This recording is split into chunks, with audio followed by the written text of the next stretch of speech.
मगर अब अगर आप देखें तो खान साहब को गद्दार साबित करने के तरीके लगाए जा रहे हैं। महमूदुर रहमान की रिपोर्ट देखें, यानी नैब में जो है ना अपना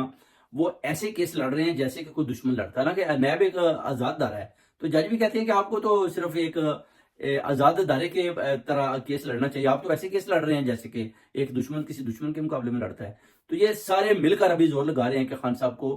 किसी तरीके से भी अपना 9 मई के हवाले से इनको ज़्यादा से ज़्यादा देर अंदर रखा जाए, इनको बाहर नहीं निकलने देना चाहिए और इनको अंदर ही रखना है। ये जो है ना कंपनी ने हदायत की है, और नैब भी देखें कि भरपूर तरीके के साथ जनाब सामने खुलकर आ गया है। और ये भी जनाब गुलाब बरादरी ने डिमांड किया कि सलमान राजा जो है उनका अपना चेयरमैन था नैब का, उसको भी जनाब उस पर आर्टिकल 6 लगाएं और उसको भी सज़ाए मौत का हुक्म दें। और इस तरह के जो अपना उन्होंने बहुत ज़्यादा जो है ना अपना जो गलत गैर तरीकों के साथ जो खान साहब के ऊपर केसेस बनाए, वो भी उन्होंने बोला कि उनके ऊपर भी उनकी भी गिरफ्तारी जो है ना